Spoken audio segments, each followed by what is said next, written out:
Two step verification beektu.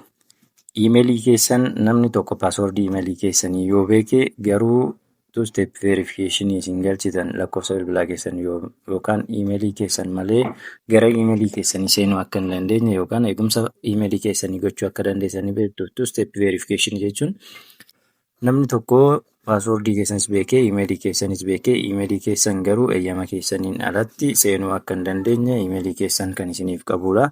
Kanas waliin ilaalla. Dursaatii laayik, sheerii fi sabiskiraayibii gochuun hin dagatinaa.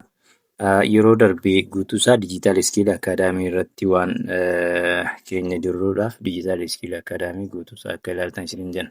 Garuu ammaaf manage your Google account keenya seennee manage Google account kan jedhu erga tunnee booddee manage your Google account taanee security kan jedhu ni arganna. Security keenya hin tuqna. Security keenya erga tuqnee booddee two step verification kan jedhu ni arganna. Two step verification kana keessaa ofii kan ta'ee jiru onii goona. Isa onii ta'e kana immoo akkaataa kamiin lakkoofsa bilbilaa keenyaaf iimeelii keenya two step verification gochuu dandeenya kan jedhu steepii ittiin verify gochuu dandeenyu iimeelii keenya. Get start ergannee booddee lakkoofsa bilbilaa keenyaa fi iimeelii keenya ni gashina. Iimeelii keenya irrattis lakkoofsa bilbilaa keenya irrattis tekstiin nuuf gala. Yeroo dursaatiif yoo lakkoofsa bilbilaa keenya yoo gashine yeroo itti aanuuf immoo iimeelii keenya gashina. Yeroo lachuuyyuu koodii mataa isaatiin nu ergaa. Yeroo lakkoofsa bilbilaa keenya irratti miseejiidhaan koodii ergame ni gashina.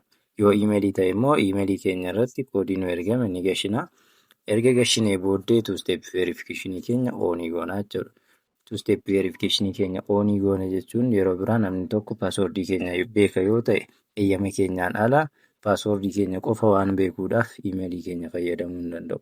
Dirqama lakkoofsa bilbilaa keenya yookaan iimeelii keenya irratti koodiin ergamee fi verified ta'uun dirqama ta'a. Kanaafuu waan hordoftaniif galatoomaa. Guutuusaa Digital Skill Academy irratti hordofuu dandeessu. Laayik, sheerii fi sabiskiraayib gochuun hin dagatinaa. Galatoomaa, guyyaa gaarii.